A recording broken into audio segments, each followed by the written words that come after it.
नमस्कार मित्रांनो, कमळी या मालिकेच्या आजच्या भागामध्ये अगदी मनपूर्वक मी तुमचं स्वागत करते। आजच्या भागामध्ये आता कमळी ही शेत नांगरायला येते। आबांचं सगळं काम आता कमळीला करायचं असतं, म्हणून ते आता नांगर घेते आणि त्या नांगराला अगोदर हात जोडून नमस्कार करते। तो नांगर घेऊन तिला आता नांगराला झुपायचं असतं। त्यानंतर इकडे सरोज म्हणते की आता ही कमळी कुठे गेली आहे असेल म्हणून तिची वाट बघत असते आणि निंगी मात्र आता कळशीने पाणी भरत असते। पाणी घेऊन आल्यानंतर सरोज विचारते की निंगे, अगं वाटेत तुला कुठे कमळी दिसली का? अगं ती रानामध्ये गेलेली आहे आणि अजूनपर्यंत ती काही आलेली नाही। तेव्हा निंगी म्हणते की अगं ती येत असेल। सरोज काकी तू कशाला काळजी करतेस? सरोज म्हणते की अगं आली म्हणजे काय? अगं ती सकाळपासून रानात गेलेली आहे आणि आता संध्याकाळ होत आली आहे पण तिचा अजून सुद्धा पत्ता नाही।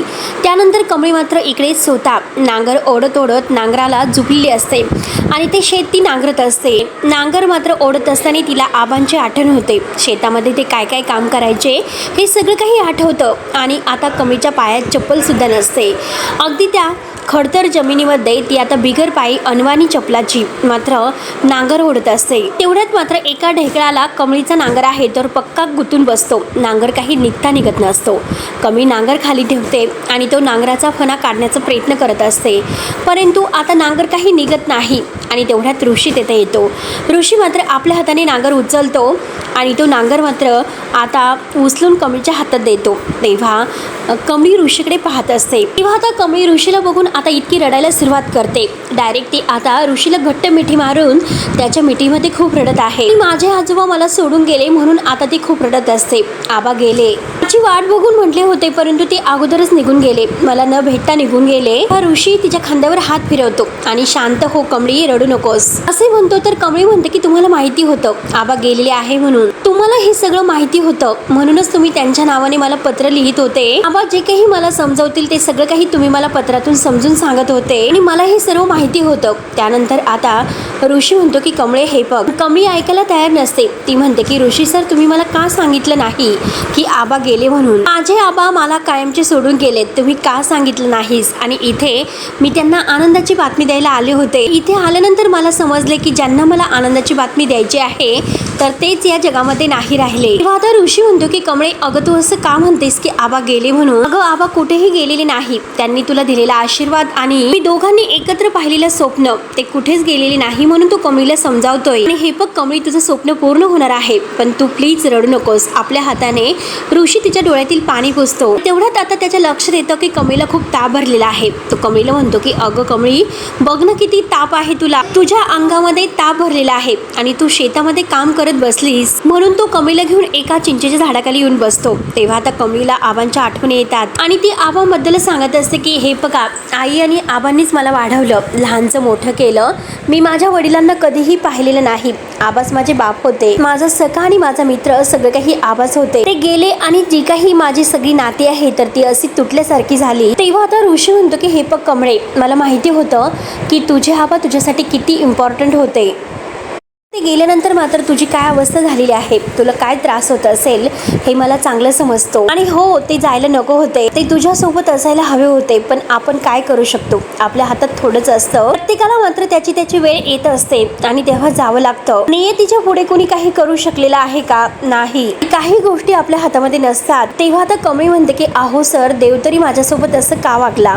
इतक्या कष्टाने मात्र आबांनी मला मोठं केलं आणि त्यांच्या म्हातारपणी मला त्यांची सेवा करायची होती आणि काय हवं काय नको हे मला बघायचं होतं आणि खरंच त्यांनी ते करून दिलेलं नाही। देव सुद्धा माझ्या आबांना लवकरच घेऊन गेला। आबांनी सुद्धा मला खरंच खूप मोठा दगा दिला, सगळे हट्ट पुरवले आणि ही एक शेवटची इच्छा सुद्धा तशीच अपूर्ण ठेवली। ऋषी म्हणतो की हो मला मान्य आहे की आबांनी तुझी एक इच्छा अपूर्ण ठेवली, पण त्यांची शेवटची इच्छा पूर्ण करण्याची संधी सुद्धा कमी ते तुला देऊन गेले। त्यांची इच्छा होती की तू मुंबईला जावं, शिकावं, मोठं व्हावं, इथे गावामध्ये येऊन एक शाळा कॉलेज उभं करावं। त्यांची ही इच्छा तू कमळी पूर्ण नाही करणार का? आणि हे बघ कमळे आबांसाठी तुला हे सर्व करावं लागेल आणि त्यासाठी तुला माझ्यासोबत मुंबईला यावं लागेल। आणि तेवढ्यात तेथे निंगी येते। निंगी आता ऋषी सरांना बघून विचारते की ऋषी सर तुम्ही केव्हा आलात? आणि बरं झालं ऋषी सर तुम्ही इकडे आलात, त्यामुळे तुम्हीच आता कमळीला समजावा कारण ती आमचं ऐकायला तयारच नाही।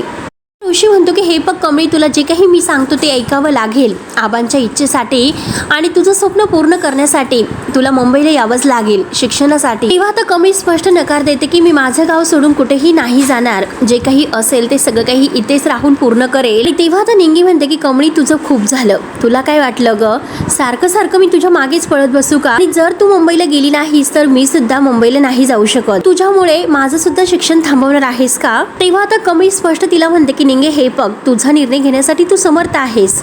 स्वतःचा निर्णय तू घेऊ शकते. तुला काय करायचं, तुझं शिक्षण थांबवायचं की पुढे शिक्षण करायचं, सगळं तुझ्या हातामध्ये आहे. आणि खरं तर मी माझा निर्णय घेतलेला आहे, त्यामुळे मी आता इथेच थांबणार आहे. तेव्हा आता ऋषी सगळं काही दोघींचं ऐकून घेतो आणि लगेच उठून उभा राहतो आणि म्हणतो की बस, आता ठीक आहे, तुम्ही तुमच्या दोघींचे निर्णय तर घेतलेच, मग आता माझा निर्णय ऐका.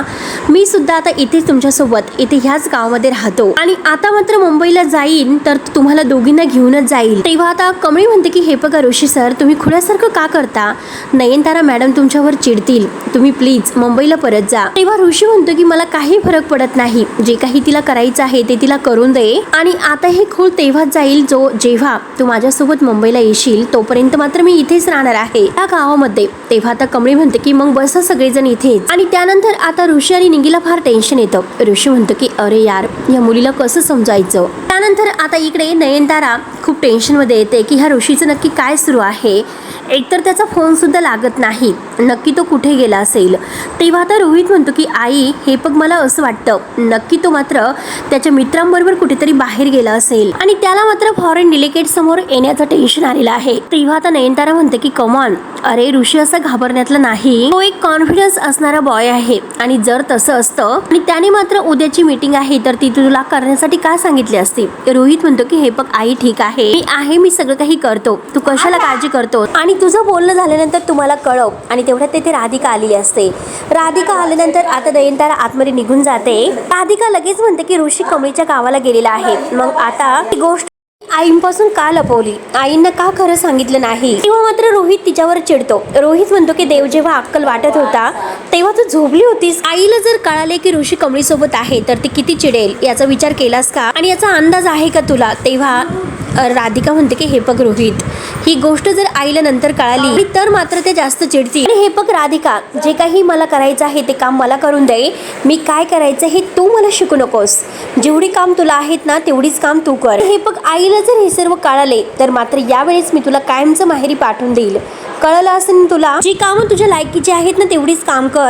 माझ्यासाठी कॉफी घेऊन ये, लवकरात लवकर जा म्हणून तिला धमकावतो. आता राधिका मात्र रागानेच कॉफी आणायला किचन मध्ये निघून जाते. किंतु हा रोहित तिला युजलेस वगैरे काही पण बोलत असतो. त्यानंतर आता कमळी ताव पुढे येत असते. ऋषी आणि निंगी कमळी करत तिच्या मागे येतात. ऋषी म्हणतो की कमळी 2 मिनिट, मी काय म्हणतो ते ऐकून घे. तेव्हा आता कमळी थांबते आणि म्हणते की हे बघा सर, तुम्हीच माझं ऐकून घ्या. तुम्हाला एकट्याला सांगतो की मी मुंबईला परत नाही येणार, माझं ठरलेलं आहे. तेव्हा प्लीज तुम्ही परत जा. त्यानंतर ऋषी म्हणतो की हे बघ कमळी, मी एकटा परत जाण्यासाठी नाही आलो, कळतं ना तुला आता सर्व. निंगी म्हणते की अगं कमळे, बघ ना ऋषी सर तुला इतकं समजावतात, प्लीज तू त्यांचं ऐक ना.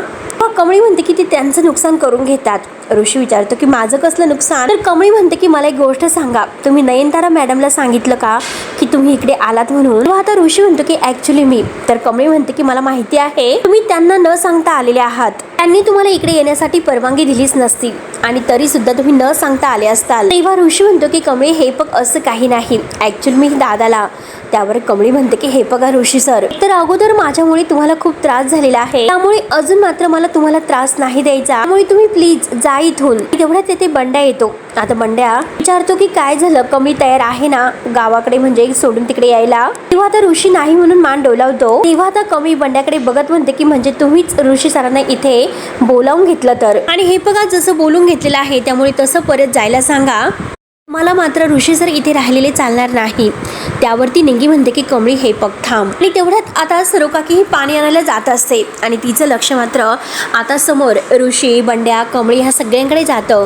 आणि ऋषी आलेला बघितल्यानंतर आता सरोकाकीला धक्काच बसतो, कारण ऋषी मात्र आता सरोकाकीला ओळखेल हे मात्र आता तिला समजतं. ती म्हणते की ऋषी, अरे देवा, हा तर इकडे आला. मला तर वाटलं होतं की हा फोनवर बोलेल, परंतु हा तर डायरेक्ट इकडे गावाकडेच आला. बघ ना आई तुळजाई, माझ्या कमळीची माझी मात्र ह्या पोराला खरंच किती काळजी आहे बरं. आणि नाही मी यांच्या घरात राहिले पण कधीही मी कमळीबद्दल यांना कळून दिलेलं नाही. आणि जर मी यांच्या समोर आले तर सगळं काही अवघड होऊन बसेल. त्यामुळे मला लवकरात लवकर पाणी घेऊन घरी जायला पाहिजे. आणि काही झालं तरी आता ऋषीला मुंबईला जायला सांगावंच लागेल. आणि तेवढ्यात इकडे कमळी आता ऋषीला म्हणते की हे बघा सर मी तुमच्या पाया पडते पण प्लीज तुम्ही मुंबईला परत जा. तेवढ्यात आता ऋषीच्या डोळ्यामध्ये धूळ जाते. तेव्हा तो जोरात आई ग असे ओरडतो. तर कमळी म्हणते की यांना गावात राहायचं आणि आता यांना धूळ सुद्धा सहन होणार नाही. तेवढ्यात ऋषी म्हणतो की माझ्या डोळ्यात काहीतरी गेलं, झोमतं, खूपच झोमतं.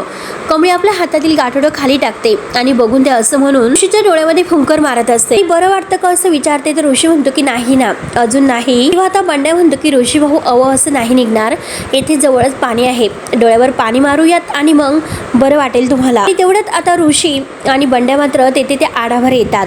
आणि आडावर आल्यानंतर तेथे मात्र गही सरोज पाणी शेंदत असते. आणि ती जेव्हा आता ऋषीला पाहते तिला तर धक्काच बसतो. बंड्या म्हणतो की मावशी जरा पाणी त्या पाहुण्यांच्या हातावर, त्यांच्या डोळ्याला मारायचं आहे, बरं वाटेल त्यांना. सरोज घाईने मात्र डोक्यावर पदर घेते आणि त्यांच्या हातावर पाणी देते. आणि तेव्हा मात्र आता सरोज पाणी वगैरे टाकते. ऋषी आपल्या डोळ्याला पाणी लावतो. बंड्या विचारतो की आता बरं वाटतं का. तेव्हा सरोज तेवढ्यात डोक्यावर पदर घेते आणि आता ऋषी तिच्याकडे पाहत असतो. तेवढ्यात मात्र तो सरू काकीकडेच पाहतच असतो कारण ही सरू काकी आहे हे त्याच्या लक्षात येतं. बंड्या लगेच आता त्यांच्याकडे पाहतो आणि म्हणतो की चला ऋषी भाऊ तिकडे कमळीन त्या वाट बघत आहेत, चला लवकर. तेवढ्यात आता ऋषी म्हणतो की साधना मावशी तुम्ही. बंड्या ह्या साधना मावशीच आहेत. आता बंड्या मुद्दा म्हणतो की अहो ऋषी भाऊ साधना मावशी इकडे कुठे सिद्ध टेकला असतील, चला बरं. कमळी वाट बघते. तेवढ्यात मात्र आता ऋषीच्या मोबाईलवर रोहितचा फोन येतो.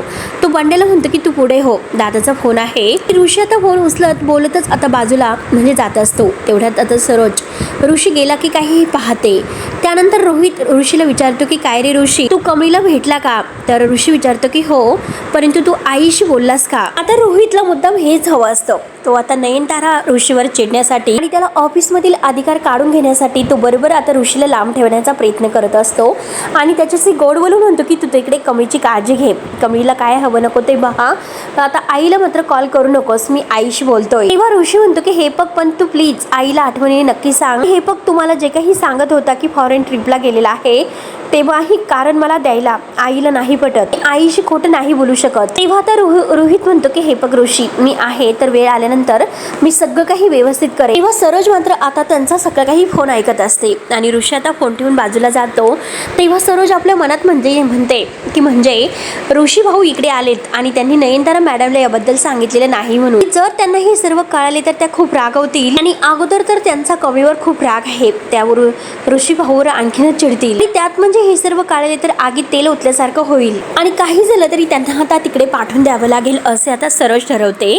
त्यानंतर इकडे रोहित तर खूपच खुश असतो कारण तो स्वतःला आता आरशात बघत म्हणतो रोहित हाच तुला तुझ्यासाठी गोल्डन चान्स आहे त्या ऋषीला मात्र नयनताराच्या म्हणजे त्याच्या आईच्या नजरेतून उतरवण्याचा. एकदा की ते झालं तर आई यापुढे तुला कोणतीही बिझनेसची जबाबदारी नाही देऊ शकणार आणि परत एकदा सगळं काही माझ्या हातात येईल असे आता हा रोहित ठरवतो. त्यानंतर आता सरोज हे घरी येते तर बंड्याला म्हणते की अरे ऋषीला कशाला आपल्या घरी बोलावलं, अरे हे बघ अरे खूप मोठी चूक झाली. तर बंड्या म्हणतो की काकी मला माहिती होतं की ते इतक्या लवकर येतील म्हणून, एकतर मला ऋषीने बघितलं तर त्याला वाईट वाटेल आणि नयनतारा मॅडमला न सांगता तो इथे आलेला आहे, उगाच मात्र माझ्यामुळे ते मायलेकामध्ये भांडण नको, त्यामुळे तू ऋषीला परत पाठवून दे. एवढ्यात निंगी येते आणि निंगी म्हणते की का त्यांना परत पाठवून द्यायचं, अगं ते कमळी बरोबर बोलायला इथे आलेले आहे तिला समजवायला. आता बघा मात्र 100% ते कमळीला मुंबईला घेऊनच जातील. सरोज म्हणते की नाही ते मला बरं नाही वाटत, इतकं स्वार्थी झाल्यासारखं, कारण कमळीला बरं नव्हतं म्हणून आपण ऋषी भाऊला इथे बोलावून घेतलं. हे जर नयनतारा मॅडमला कळाले तर त्या ऋषीवर चिडतील आणि मला मात्र उगाच मायलेकरामध्ये भांडण झालेली नाही चालणार, त्यामुळे काही झालं तरी ऋषीला तुम्ही परत जायला सांगा. कमळी निंगी म्हणते की नाही आता मात्र कमळीसाठी तरी ऋषीला इथे थांबून घ्यायलाच हवं.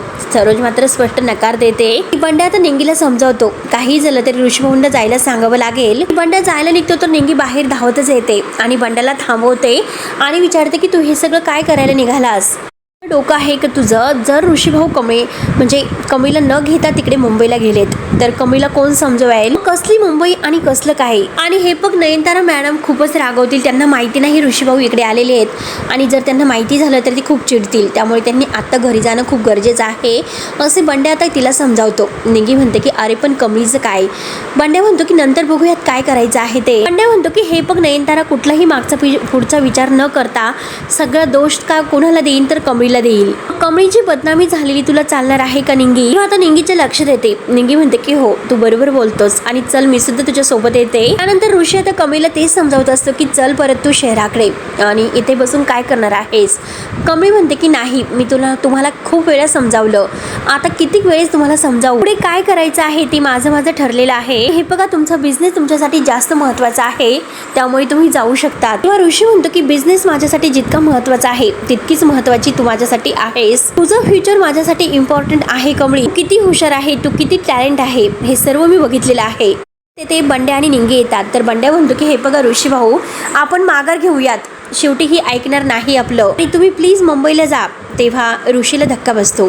ऋषी बंड्याला म्हणतो की हे सगळं तू बोलतोस, हे आपल्याला कमळीला मुंबईला घेऊन परत जायचं फायनल होतं. निंगी म्हणतं की पण आपण तिला कुठपर्यंत समजत राहायचं आणि तिला यायचं नाही, तुम्ही माघारी जा. ऋषी म्हणतो की निंगे हे सर्व तू बोलतेस. तेव्हा आता ऋषी चिडतो. ऋषी म्हणतो की तुम्हाला जर सपोर्ट करायचं नसेल तर करू नका, मी एकटा खंबीर आहे, मी तिला मुंबईला घेऊन जाणार म्हणजे जाणारच, मागे नाही हटू शकत. तेव्हा कमळी म्हणते की हे बघा ऋषी सर किती वेळेस मी तुम्हाला सांगितलं जा तुम्ही एकदा, मी पाया पडू का तुम्हाला जाण्यासाठी. तेव्हा आता ऋषी रागाने म्हणतो की ठीक आहे तुझी इच्छा नसेल तर मी नाही थांबत आणि लगेच काळजी घे असे बोलून तू जायला निघतो. बंड्या म्हणतो की उगाच मी ऋषी भाऊंना फोन केला, आपण बोलून घ्यायचं आणि त्यांना हकलून द्यायचं चुकीचं आहे. तर निंगी सुद्धा म्हणते की कमळी तू त्यांना असं बोलायला नको होतं. त्यांना काय वाटलं असेल, तर कमळीच्या डोळ्यात सुद्धा पाणी येते. ती म्हणते की मला बरं वाटलं असेल का त्यांना हे सर्व बोलून, नाईलाज आहे आणि त्यांचं मुंबईला जाणं खूप गरजेचं आहे, माझं दुःख मी भोगते त्यामुळे ऋषी सरांना मला आणखीन त्रास नाही द्यायचा. बंड्या म्हणतो की मला त्यांची माफी मागायला हवी, तुझं बरोबर आहे.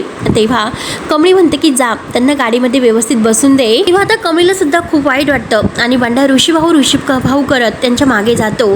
तेव्हा मित्रांनो हा भाग येथे संपतो. पुढे नक्की काय होणार आहे बघायला विसरू नका. तोपर्यंत धन्यवाद.